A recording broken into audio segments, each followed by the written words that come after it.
Terry, it's great to see you. Thanks very much for joining me.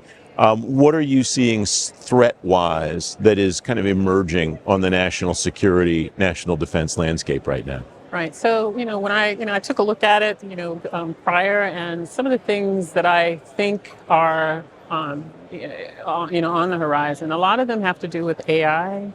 I've seen some things in the area of identity, authentication, and challenges around that space. A lot of them can be attributed to AI. And some issues around cloud security. Um, I believe that all of those issues fundamentally have, their core has to do with how we're going to manage data. I mean, typically, some of the organizations that I've worked with and some of the ones that I've talked to, a lot of times we're really good or fairly competent at, securing, at the network level and file system level and things like that. But I see that there are challenges, and this is in the industry as well as in government, around how we're going to manage data, how we manage data, particularly since there's this rush, to try to be able to adopt some of these new technologies like Gen AI, and other forms of AI.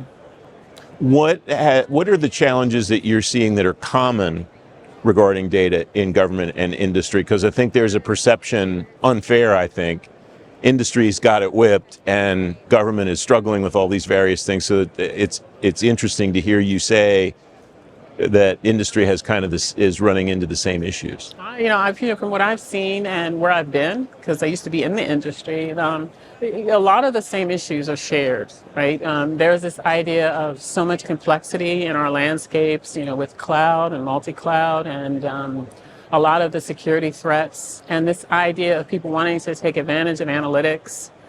So this push, and this pressure, a lot of times being able to balance that with security becomes very challenging. To be able to balance that with how we can deploy information out to both people and technologies, in a responsible manner, right? And so industry, no matter where you go, I think people struggle with the same issue. There's just a lot of information.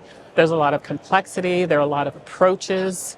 And I think it's just really difficult for people to land on good foundational architectures in order to do that.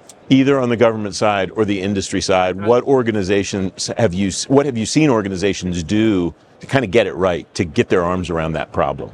Right, and so personally, and I was involved in one of those organizations, but I think that I come from a software engineering background, and I think a lot of the principles that are used for software engineering, I think they need to be adapted into the data management space, right? So right now we build complexity on top of complexity, and it's more than just replicating data. It has to do with our approach to how we actually deal with data.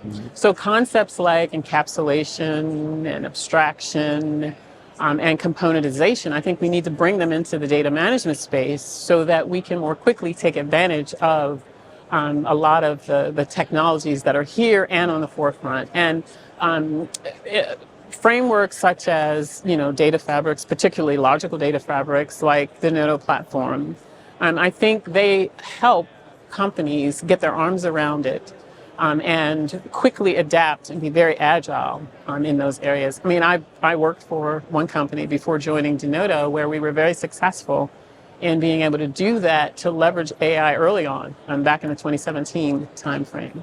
Sounds like a DevSecOps type approach to data and not just to software development. Is that a fair read on my part? Yeah, there's definitely the DevOps aspect of it, but I think that where the power comes from is this idea of being able to leverage logical structures. Back in 2015 to 2017, there was this big discipline around enterprise architecture and data architecture.